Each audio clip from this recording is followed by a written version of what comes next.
Hi, welcome to the civil learner inside.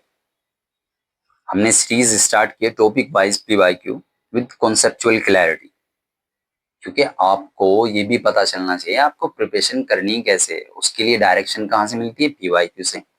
और अगर conceptual clarity नहीं है ना, यूनिट 1 की मैं बात कर रहा हूँ, पॉलिटिकल साइंस की, पॉलिटिकल जो थ्योरी यूनिट है, यूनिट 1, वहां पे अगर कॉन्सेप्चुअल क्लैरिटी नहीं है तो आप क्वेश्चन नहीं लगा पाएंगे, सही करेक्ट नहीं कर पाएंगे।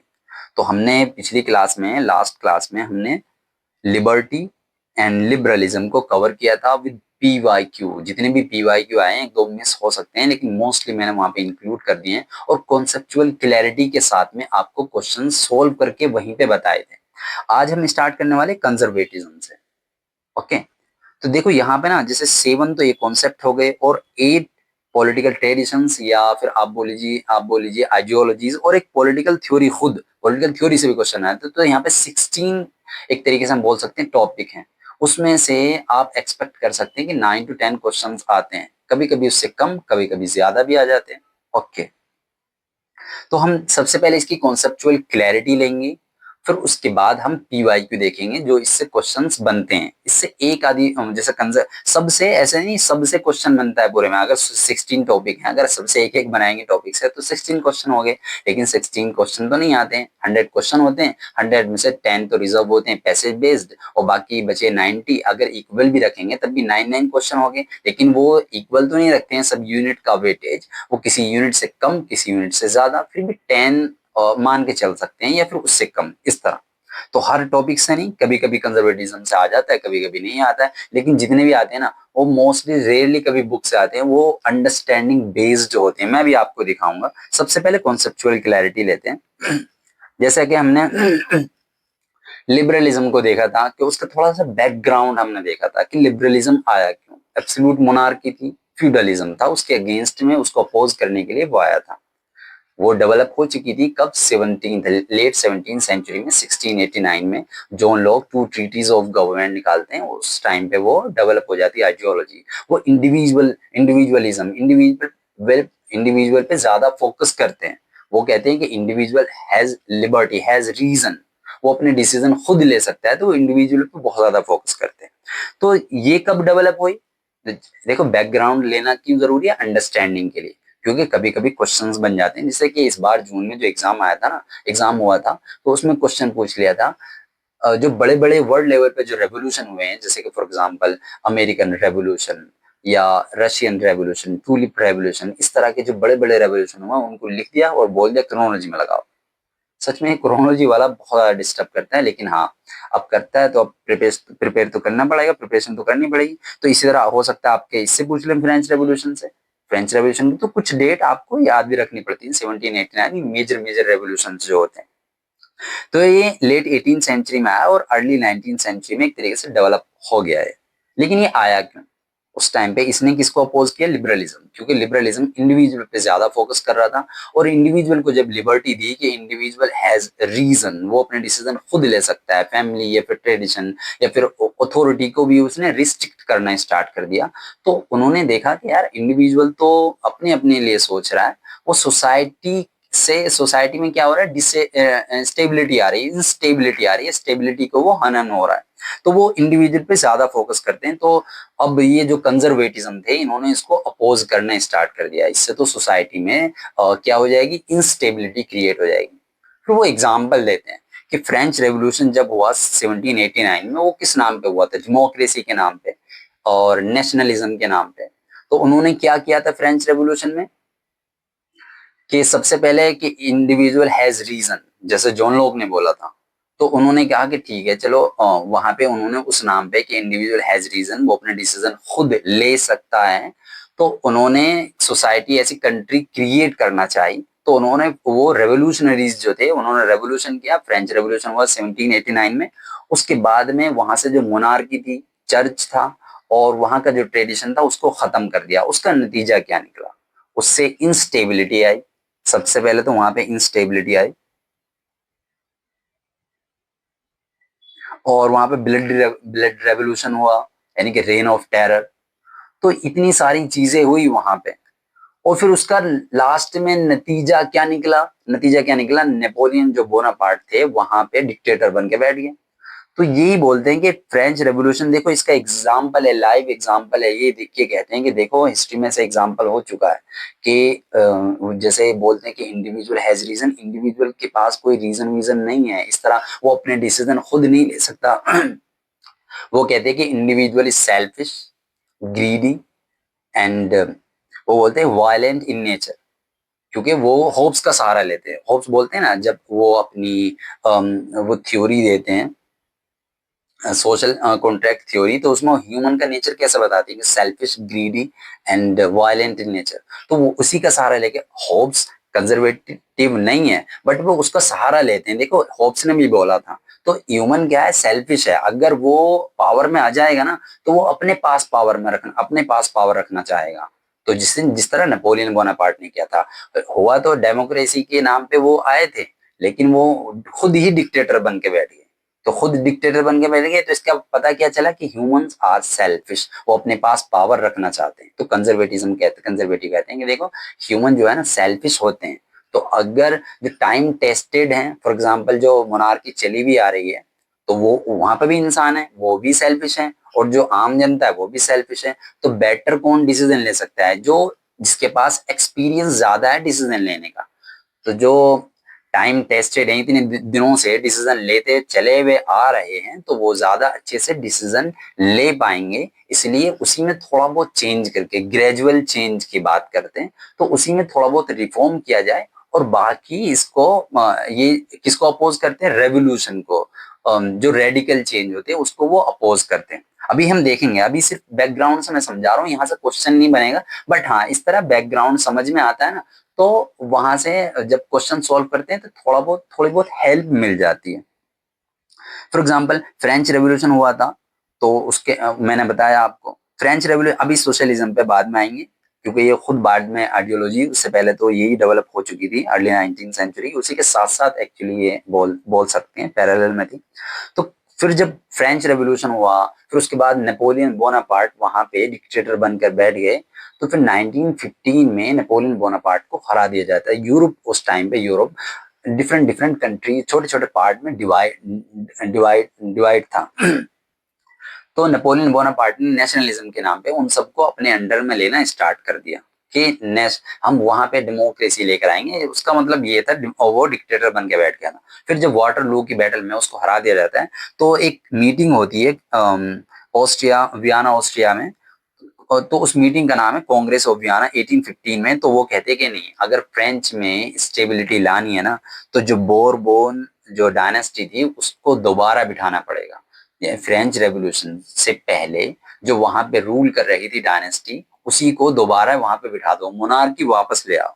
तो मोनार्की वापस आ गई। वो बोरबन रेस्टोरेशन कब से कब तक होता है? 1814 से 1830 तक, क्योंकि 1813 में फिर जुलाई रेवोल्यूशन हो जाता है, मतलब ये। लेकिन हिस्ट्री पढ़ने की जरूरत नहीं है यहाँ पे, सिर्फ कुछ डेट याद रख लीजिए। कांग्रेस ऑफ वियना 1815, और बोरबोन रेस्टोरेशन 1814, 1830, और French revolution 1789। I hope it is clear, क्योंकि यहाँ से सिर्फ डेट वाइज क्वेश्चन बन जाते हैं, क्योंकि हमें पॉलिटिकल वे में पढ़ना है ना, इसकी हिस्ट्री नहीं पढ़नी। जिसका हिस्ट्री ऑप्शनल होगा वो हिस्ट्री इसके जाएगा, वो और ज्यादा डेट याद रखेगा। ओके, इसके जो क्वेश्चंस बनते हैं ना, मोस्टली कोर प्रिंसिपल्स जो है ना, इसके यहाँ से बनते हैं। जैसे कि मैंने इसका एक कोड लिखा, आई एम टॉप।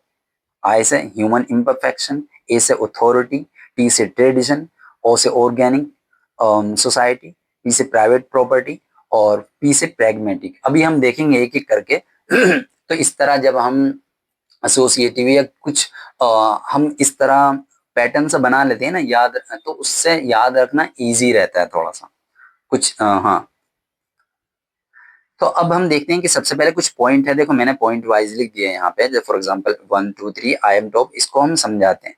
वो कहते हैं कि ह्यूमंस आर इम्परफेक्शन, वो इम्परफेक्ट है, वो सेल्फिश हैं, ग्रीडी और वायलेंट इन नेचर, वो होप्स का सहारा लेते हैं। वो कहते हैं कि जैसे मैंने अभी बताया था, वो एग्जाम्पल भी देते हैं। एग्जाम्पल तो एक तो वो फ्रेंच रेवोल्यूशन का ही देते हैं, जो मैंने अभी ऊपर दिया था कि फ्रेंच रेवोल्यूशन में क्या हुआ था, क्योंकि हम ये बोलते हैं कि ह्यूमन आर सेल्फिश, उसका लाइव एग्जांपल है। लाइव एग्जांपल कैसे कि वो आए थे तो डेमोक्रेसी के नाम पे, लेकिन जो नेपोलियन बोनापार्ट थे वहीं पे डिक्टेटर बन के बैठ गए। क्योंकि डिक्टेटर क्यों बने, क्योंकि ह्यूमंस जो होते हैं वो सेल्फिश होते हैं, वो अपने पास में पावर रखना चाहते हैं। तो देखो नतीजा क्या निकला, और उससे ब्लड बहा और अफरा तफरी पूरी मतलब यूरोप में फैल गई, तो उससे इंस्टेबिलिटी ही आती है। तो इसलिए सोसाइटी को रन करने के लिए एक अथॉरिटी चाहिए जो ह्यूमन का जो नेचर है उसको कंट्रोल में रख सके। तो वो स्ट्रॉन्ग गवर्नमेंट की बात करते हैं, स्ट्रॉन्ग अथॉरिटी की बात करते हैं, स्ट्रॉन्ग लॉ की बात करते हैं। और ट्रेडिशन, फॉर एग्जाम्पल वो फैमिली लेवल पे भी एग्जाम्पल देते हैं कि फैमिली लेवल पे भी, क्योंकि लिबरलिज्म क्या बोलता है कि individual has liberty to take to define his or her boundary.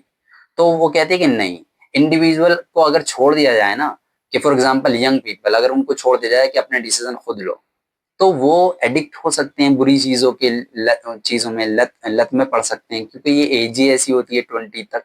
तो उस टाइम पे बुरी आदतों में पड़ सकते हैं। तो अगर फैमिली वहां पे नहीं रहेगी, ट्रेडिशन नहीं रहेगा, रिलीजन नहीं रहेगा, तो वो कभी भी क्या है, गलत कामों में पड़ सकते हैं। तो ये कहते हैं कि स्टेबिलिटी के लिए, सोशल स्टेबिलिटी के लिए ये सारी चीजें क्या होती हैं, जरूरी होती हैं। कौन कौन सी चीजें, जैसे कि रिलीजन हो गया और ट्रेडिशन हो गया, तो ये सारी चीजें, और अथॉरिटी ह्यूमन बिहेवियर को कंट्रोल में रखने के लिए। तो अथॉरिटी यानी कि जो एलीट क्लास है, जो टाइम टेस्टेड हैं, वहां पे उनकी ही द्वारा अगर गवर्नमेंट चलाई जाए, और थोड़ा बहुत अगर रिफॉर्म करना है, ग्रेजुअल रिफॉर्म, तो उन्हीं में कर दिया जाए।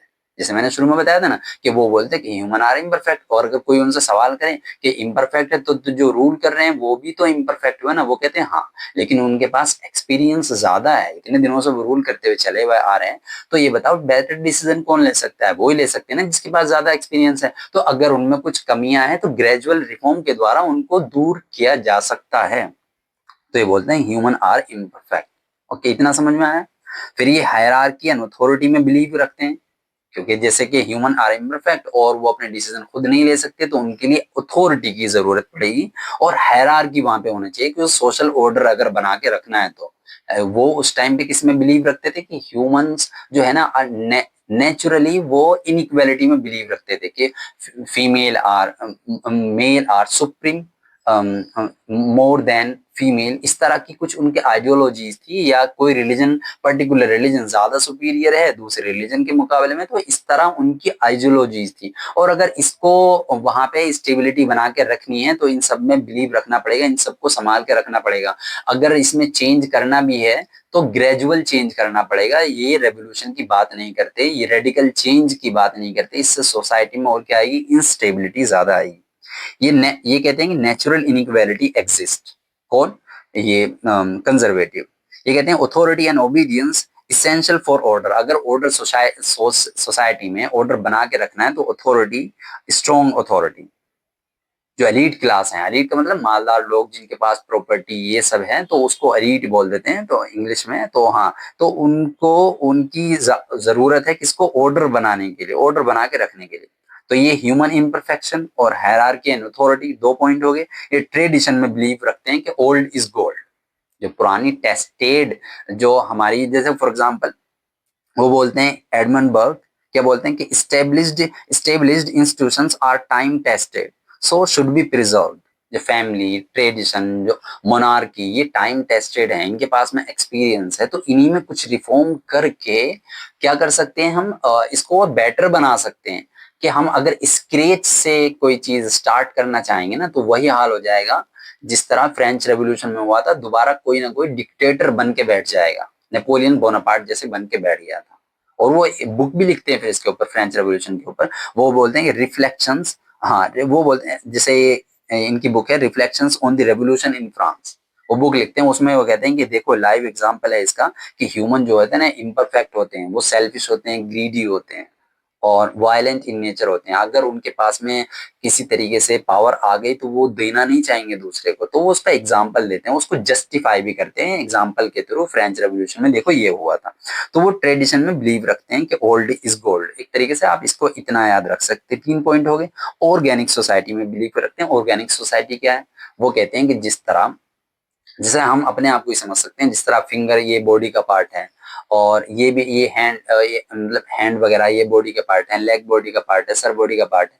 तो किसी एक चीज को प्रोटेक्ट करने के बजाय ये तो इसका पार्ट हुआ, और पूरी हमारी बॉडी एक होल है, तो whole is more important than a part. वो कहते हैं कि अगर फॉर एग्जाम्पल इंडिविजुअल को लिबर्टी दे दी जाए, इंडिविजुअल को अगर लिबर्टी दे दी जाए, तो जो सोसाइटी की रिस्पॉन्सिबिलिटी है उसको वो निग्लेक्ट करना स्टार्ट कर देगा। तो हमें क्या करना चाहिए, जो सोसाइटी के लिए ओवरऑल लोगों के लिए बेनिफिशियल है, तो हमें उसमें बिलीव रखना चाहिए, वही उसी के अकॉर्डिंग हमें राइट्स डिसाइड करने चाहिए, उसी के अकॉर्डिंग हमें फ्रीडम डिसाइड करनी चाहिए। क्योंकि होल क्या है, कम्युनिटी क्या है, एक तरीके से होल, और इंडिविजुअल क्या है, उसका पार्ट है। तो होल जो है is more important then part. तो वो कहते हैं कि अगर फॉर एग्जांपल इंडिविजुअल के अकॉर्डिंग, वो कहते हैं कि जैसे लिबरलिज्म क्या बोलते हैं कि इंडिविजुअल हैज रीजन, वो अपने डिसीजन खुद ले सकता है, लेकिन सोसाइटी का फिर वो रिस्पॉन्सिबिलिटी उसको निग्लेक्ट करने स्टार्ट कर देता है। जैसे हम अगर हमें अपनी कंट्री का एक एग्जांपल लें, फॉर एग्जांपल जैसे कि हमारा मन करे हम आजादी है, हमारा मन करे यार हम तो बिना कपड़े के घूमें, तो क्या घूम सकते हैं? नहीं, कम्युनिटी का राइट्स जो है वो वायलेट हो रहा है। लेकिन अगर देखा जाए तो इंडिविजुअल की लिबर्टी है, लेकिन क्या हम ऐसा कर सकते हैं? गवर्नमेंट देखो चालान काट देगी भाई, और जेल भी भिजवा सकती है। तो वो कहते हैं कि कम्युनिटी के जो राइट्स है ना वो मोर इम्पोर्टेंट है देन इंडिविजुअल। तो एक कम्युनिटी की रिस्पॉन्सिबिलिटी की बात करते हैं, तो ऑर्गेनिक सोसाइटी का मतलब यही है। देखो हमने 4 पॉइंट पढ़ ले, और ये प्राइवेट प्रॉपर्टी को सपोर्ट करते हैं। इंडिविजुअल जो लिबरलिज्म है वो भी प्राइवेट प्रॉपर्टी को सपोर्ट करता है, और ये भी प्राइवेट प्रॉपर्टी को सपोर्ट करती है। तो दोनों में अंतर क्या है? देखो दोनों में अंतर सिर्फ इतना है, नजरिए का फर्क है। वो प्राइवेट प्रॉपर्टी को क्या सपोर्ट करते हैं, कौन लिबरलिज्म, वो कहते हैं कि ये वो इंडिविजुअल को लिबर्टी देते हैं। वो कहते हैं कि जितना भी उसने प्रॉपर्टी अर्न की है वो उसकी खुद की एफर्ट की वजह से, तो इसलिए गवर्नमेंट को कोई हक नहीं बनता कि उसको क्या करे, उसको अपने कंट्रोल में ले या उसके खिलाफ कुछ कानून वगैरह बनाए, सिर्फ उसको प्रोटेक्ट करेगी गवर्नमेंट। तो वो इसको इस नजरिए से देखते हैं। ये क्या कहते हैं कि नहीं, ये प्राइवेट प्रॉपर्टी को सपोर्ट तो करते हैं, लेकिन ये कहते हैं कि इससे सोशल स्टेबिलिटी बनी रहती है। सोशल स्टेबिलिटी कैसे बनी रहेगी? वो कहते हैं कि जैसे फॉर एग्जांपल जो लैंडलॉर्ड हैं, इतने दिनों से 100 सालों से उनके पास जमीन है, एलीट क्लास है, तो उनकी जमीन पे बहुत सारे फार्मर्स काम करते हैं, बहुत सारे पीजेंट्स वगैरह, और बहुत सारे गरीब डिसएडवांटेज लोग वहां पे काम कर रहे हैं। तो अगर वहां पे रेवोल्यूशन आ गया, रेडिकल चेंज आ गया, और लैंड है उसको, लैंड सिस्टम को तोड़ दिया, बखेर दिया गया, तो उससे क्या होगी, इंस्टेबिलिटी आ जाएगी ना। वो कहाँ से खाएंगे कमाएंगे? उस दौरान तो उनकी जान भी जा सकती है ना। तो वो कहते हैं कि सोशल स्टेबिलिटी के लिए, तो इस नजरिए का सिर्फ फर्क है। लेकिन ऐसा नहीं कि प्राइवेट प्रॉपर्टी में वो बिलीव रखते हैं और ये बिलीव रखते हैं, तो दोनों सेम हो गए। क्योंकि नजरिए का फर्क है। ओके, इतना तो समझ में आ गया ना। सोशल स्टेबिलिटी की बात करते हैं कि प्राइवेट प्रॉपर्टी से सोशल स्टेबिलिटी आती है, वो मोरल रिस्पॉन्सिबिलिटी, वो प्राइवेट प्रॉपर्टी से मोरल रिस्पॉन्सिबिलिटी आती है। जैसे कि बोला जाता है ना, great power comes with great responsibility. तो उनकी रिस्पॉन्सिबिलिटी बनती है कि किनकी, जो एलीट क्लास होते हैं, कि वहां पे वो स्टेबिलिटी बना कर भी रखें, और सब लोगों की रिस्पॉन्सिबिलिटी है फिर, मोरल रिस्पॉन्सिबिलिटी। क्योंकि अगर वहां पे किसी ने भी रेवोल्यूशन किया, रेडिकल चेंज लेकर आए, तो सोसाइटी में इंस्टेबिलिटी हो जाएगी। और फ्रेंच रेवोल्यूशन इनके सामने लाइव एग्जांपल है, और सबके सब थिंकर इसी को कोट करने के लिए लग जाते हैं, जैसे एडमंड बर्क ने भी किया था। ये बोलते हैं, और ये नेचुरल हायरार्की को भी दिखाता है। प्राइवेट प्रॉपर्टी ये दिखाता है कि नेचुरल नेचुरल इनइक्वालिटी को जस्टिफाई करता है ये। वो क्योंकि उन्हें लगता है कि जिसके पास ज्यादा प्रॉपर्टी वो ज्यादा एबल है कमाने के लिए, तो ज्यादा एबल है, तो that means natural inequality exist करती है, कि कुछ जो पर्सन है वो सुपीरियर हैं, कुछ जो पर्सन है वो सुपीरियर नहीं है। तो जो सुपीरियर हैं, जो एलीट क्लास, जो जिसके पास में प्राइवेट प्रॉपर्टी बहुत ज्यादा है, तो वो ज्यादा सुपीरियर है, वो एलीट क्लास, तो गवर्नमेंट पे रूल भी उन्हीं का रहेगा। तो ये इस सब की बात करते हैं कि प्राइवेट प्रॉपर्टी इन सब को सपोर्ट करती है। तो इनका नजरिया ये है। तो हाँ, प्राइवेट प्रॉपर्टी को ये सपोर्ट करते हैं, क्योंकि कभी कभी कंफ्यूजन हो जाए कि ये तो लिबरलिज्म को अपोज कर रहा था। तो अगर क्वेश्चन ऐसा बन जाए, प्राइवेट प्रॉपर्टी को क्या ये सपोर्ट करता है, तो हाँ करता है। नजरिया थोड़ा अलग है, लेकिन हाँ करता है। ओके, हमने ये पॉइंट पढ़े। और ये है लास्ट में प्रैग्मेटिज्म। जैसे मैंने आपको बताया ना कि ये ग्रेजुअल रिफॉर्म को सपोर्ट करता है और रेडिकल रेवोल्यूशन को सपोर्ट नहीं करता। इतना तो समझ में आया ना। अब हम देखते हैं कि इसने रशियन जो हमने मिस किया था ना सोशलिज्म को बाद में देखेंगे, क्योंकि सोशलिज्म को इसने अपोज करना क्यों स्टार्ट किया बाद में, क्योंकि लिबरलिज्म पहले आ चुका था, सोशलिज्म अर्ली 19 में डेवलप होना स्टार्ट हुआ, अर्ली यूटोपियन, फिर उसके बाद में रेवोल्यूशनरी, फिर ये सब आए। तो सोशलिज्म जब हुआ तो उसको भी अपोज करना स्टार्ट किया। उसको अपोज कैसे किया, क्योंकि सोशलिज्म लिबरलिज्म तो बात करता है टू मच इंडिविजुअलिज्म पे, ये बात करता है टू मच इक्वालिटी। ये तो बोलते हैं कि वो तो पॉलिटिकल इक्वालिटी की बात कर रहे थे लिबरलिज्म, ये किसकी बात करते हैं, ये बात करते हैं कि सोशल लेवल पे भी, इनइक्वालिटी लेवल पे भी, सोशल लेवल पे भी और मतलब इकोनॉमिक लेवल पे भी इक्वालिटी चाहिए। सोशल लेवल पे अगर इक्वालिटी होगी तो इनके तो भाई हायरार्की, ये तो हायरार्की में बिलीव रखते हैं। ये तो बात करते हैं कि नहीं, कुछ पर्सन जो नेचुरल इनइक्वालिटी है वो एग्जिस्ट करती है, वो इसमें बिलीव रखते हैं, तो इससे तो हायरार्की डेंजर में आ जाएगी, खतरे में आ जाएगी, तो वो उसको अपोज करेंगे ना। बनता है उनको अपोज करना, मतलब उनके नजदीक ऐसा है। मैं उनके नजदीक बता रहा हूँ, अपने नजदीक नहीं। ओके। और ये प्राइवेट प्रॉपर्टी, अगर वो इकोनॉमिक लेवल पे इक्वालिटी आ गई तो प्राइवेट प्रॉपर्टी जिसके बारे में बिलीव रखते हैं वो भी डेंजर, खतरे में आ जाएगी। क्यों खतरे में आ जाएगी, गवर्नमेंट क्या करेगी, सोशलिज्म किस चीज में बिलीव रखता है, या तो उसको रेगुलेट किया जाए जो प्राइवेट प्रॉपर्टी है, उसको एबोलिश ही कर दिया जाए। क्योंकि इसमें डिफरेंट डिफरेंट वेरिएशंस होते हैं, जब हम पढ़ेंगे सोशलिज्म तब उसको पढ़ेंगे, लेकिन अभी हम कंजर्वेटिज्म को डील करें। तो इतना समझ में आया ना कि सोशलिज्म को भी अपोज करता है और लिबरलिज्म को भी अपोज करता है। एक कॉन्सेप्चुअल क्लैरिटी, यहीं से सारे क्वेश्चंस बन जाते हैं। देखो मैंने इसको याद रखने के लिए आप क्या दिया, आई एम टॉप। इसको माइंड में रखना कि आई से क्या होगा, for example human imperfection, imperfect human क्या है, इम्परफेक्ट है। ओके इसी में फिर सेल्फिश, ग्रीडी, ये सब वो तो आप समझ ही लेंगे। ए से अथॉरिटी, अथॉरिटी में बिलीव रखते हैं। टी से ट्रेडिशनल, और से organic society and community is more important, community की रिस्पॉन्सिबिलिटी की बात करते हैं। प्राइवेट, पी से प्राइवेट प्रॉपर्टी, और पी से प्रैग्मेटिक पॉलिसीज में बिलीव रखते हैं। ये रेडिकल चेंज में, रेवोल्यूशन में बिलीव नहीं रखते। इतना समझ में आया ना।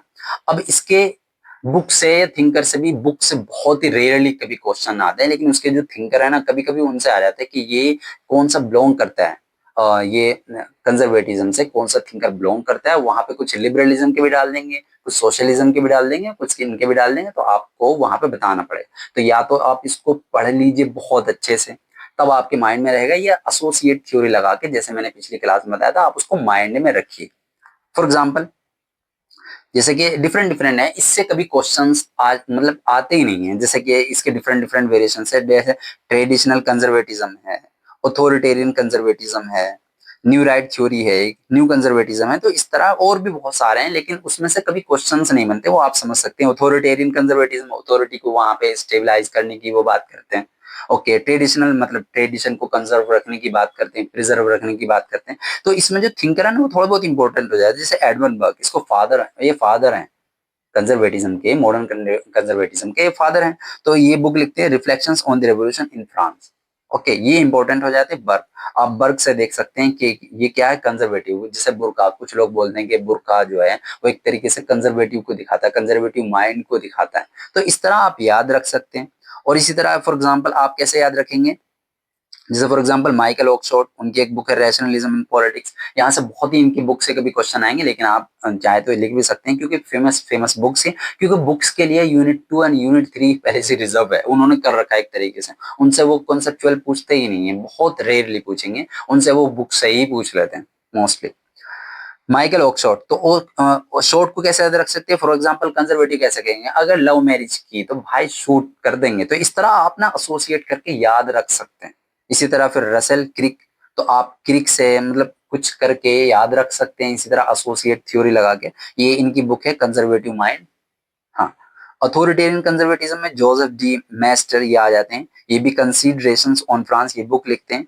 इसी तरह लिबर्टेरियन कंजर्वेटिज्म, रॉबर्ट नोजिक, आप किसी तरह याद रख सकते हैं इसको। New right theory, new right theory क्या है, वो ना दोनों चीजों में बिलीव रखती है। जैसे लिबर्टेरियनिज्म थे ना, जो फ्री मार्केट की बात करते थे, जैसे अर्ली लिबरलिज्म जो थे, जैसे जिसे हम बोलते हैं निगेटिव लिबरलिज्म भी बोलते हैं या क्लासिक लिबरलिज्म, वो फ्री मार्केट की बात करते हैं। तो ये दोनों को कंबाइन कर देता है एक तरीके से। और सोशल कंजर्वेटिज्म की बात करते हैं, ट्रेडिशनल वैल्यूज को, कि फ्री मार्केट में क्योंकि प्राइवेट प्रॉपर्टी को ये ऊपर प्रोटेक्ट करना चाहते हैं, तो फ्री मार्केट की बात करते हैं। और ट्रेडिशनल वैल्यूज में भी अथॉरिटी क्या है, या फिर उसमें भी क्या है, टांग नहीं अड़ाएगी ट्रेडिशनल वैल्यूज में। ओके, ये दोनों की बात करते हैं। तो एक तरीके से it is a marriage between early liberalism और सोशल कंजर्वेटिज्म, ट्रेडिशनल वैल्यूज की। ठीक है, न्यू राइट थ्योरी अगर कॉन्सेप्चुअल क्लैरिटी के लिए अगर आ जाता है। इसमें इसके थिंकर कौन है? मिल्टन फ्राइडमैन, फ्रेडरिक हयात। क्योंकि ये कहाँ से बिलोंग करते हैं? देखो हमने पढ़ा था इनको पीछे लिबर्टेरियनिज्म, न्यू लिबरलिज्म में जब हमने देखा था तो ये उसके थिंकर हैं। तो ये दोनों चीज में बिलीव रखते हैं ना। ये न्यू राइट थ्योरी क्या है? It is a marriage between between these two things. तो इसके जो थिंकर होंगे कॉमन से होंगे। Okay, non conservatism, non conservatism क्या है? ओ सॉरी, न्यू कंजर्वेटिज्म क्या है? कि डेमोक्रेसी में बिलीव रखते हैं लेकिन मॉरल एंड कल्चरल रिन्यूअल की भी बात करते हैं। तो इसके कौन है? इरविंग क्रिस्टल, गॉड फादर बोला जाता है इनको, God father of new conservatism, Irving crystal. तो इस तरह के कुछ क्वेश्चंस बन जाते हैं कि न्यू जो कंजर्वेटिज्म से कौन कौन से थिंकर बिलोंग करते हैं, कौन कौन से थिंकर बिलोंग नहीं करते, उनकी बुक से रेयरली कभी क्वेश्चंस बनते हैं। लेकिन तो इससे ना कॉन्सेप्चुअल जो क्लैरिटी है ना, इसके जो कोर प्रिंसिपल्स हैं, मोस्टली क्वेश्चंस यहीं से बनते हैं। देखो मैं अभी आपको दिखाऊंगा। अब बात करते हैं, क्योंकि हमने कॉन्सेप्चुअल क्लैरिटी जितनी एग्जाम के लिए चाहिए वो हमने ऑलमोस्ट ले ली है सारी, जितनी एग्जाम के लिए, क्योंकि एग्जाम पॉइंट ऑफ व्यू से हम पढ़ रहे हैं ना यहाँ पे। देखो 2025 में क्वेश्चन आया था जैसे कि which of the following terms are associated with conservatism. अब कंजर्वेटिज्म से कौन कौन से टर्म बिलोंग करते हैं? ट्रेडिशन, देखो हमने बात की थी ना, आई एम टॉप, टी से ट्रेडिशन, तो ये तो बिलीव करते हैं। Social duty, yes. Organic society की हमने बात की थी, community is more important than individualism, than individual, social duty की भी बात करते हैं। Change in order to conserve, change करो, चेंज लाओ लेकिन कंजर्व करने के लिए, यानी कि रेडिकल चेंज की बात नहीं करते ये।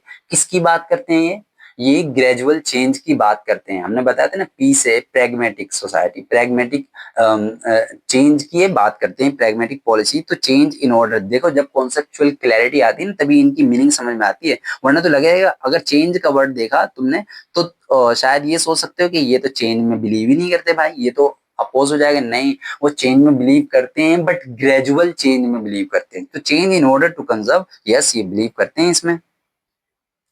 रेवोल्यूशन की बात करते हैं, नहीं ये तो वैसे ही हो जाएगा। तो अगर आप देखें तो डी जहां पर है उसको तो वैसे ही हटा दो, आपका आंसर हो जाएगा ए बी सी। तो इस तरह भी आप जा सकते हैं, लेकिन हम सबके देखें जेंडर इक्वेलिटी नहीं है तो हायरार्की अथॉरिटी में बिलीव रखते हैं, नेचुरल इनइक्वेलिटी में बिलीव रखते हैं, तो जेंडर इक्वेलिटी पे तो जाएंगे नहीं। तो डी और ई तो ऐसे ही हो गए। अगर आपको इसमें कंफ्यूजन भी हो by chance change in order to conserve, तब भी आपका क्वेश्चन बन सकता था फॉर एग्जाम्पल, क्योंकि ये दोनों तो है ही नहीं ना।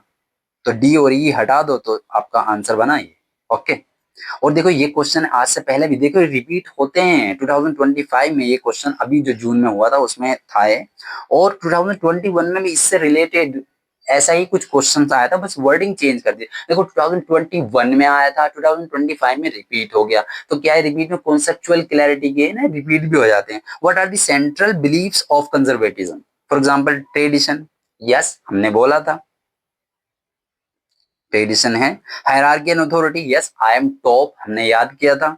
ओके, सोशल डार्विनिज्म नहीं, देखो यहाँ पे तो दो ही ऑप्शंस हैं, ए और बी जहां पर है वो करेक्ट हो गया। उसके अलावा तो मतलब ऑप्शंस हैं यहाँ पे तो ये। अब सी डी तो इस तरह ऑप्शन नहीं, लेकिन हम तो दोनों को देखेंगे। जैसे हमने जब हम क्लासिकल लिबरलिज्म की बात कर रहे थे तो हर्बर्ट स्पेंसर उन्होंने एक थ्योरी दी थी सोशल डार्विनिज्म के, सर्वाइवल ऑफ द फिटेस्ट। तो वो उनसे बिलोंग करता है। जब हम उस पर लिबरलिज्म पे बात कर रहे थे तो ये तो इससे बिलोंग नहीं है, और सोशल लिबरलिज्म ये तो इसकी बात ही नहीं करते, ये तो अलग ही हो गया। तो इसको तो यहाँ पे सेंट्रल बिलीफ कौन कौन से है? ट्रेडिशन और हायरार्की। तो A B is correct answer. Okay, देखो ये और 2025 में आ गया, उसके बारे में ज्यादा उसके बारे में पूछ लिया थोड़ा सा, लेकिन है ना रिपीट होते हैं ना, कॉन्सेप्चुअल क्लैरिटी वाले रिपीट भी हो जाते हैं। अब देखो यहाँ पे भी देखो ये भी 2024 में आया, 2024 में ये भी कॉन्सेप्चुअल क्लैरिटी के बगैर ये भी नहीं हो सकता। फॉर एग्जांपल इसको भी देखते हैं, which of the following statements are correct regarding conservatism? Conservatism के बारे में, conservatism postulates collective leadership, promotes treaties to achieve peace and order। कभी कभी ना हम क्या होते हैं इसमें फंस के रहे थे कि पोस्टुलेट्स का मतलब क्या होता है, कुछ वर्ड होता है, हम ना कीवर्ड पे जाना चाहिए जब हमें क्वेश्चन पढ़ना है ना, क्योंकि टाइम बहुत कम रहता है, तो हम कीवर्ड देखें उसमें, जब इस तरह की लंबी लंबी लाइन है तो हम कीवर्ड देखें क्या उससे मैच करती हैं, कहीं इन सब पे मत जाओ।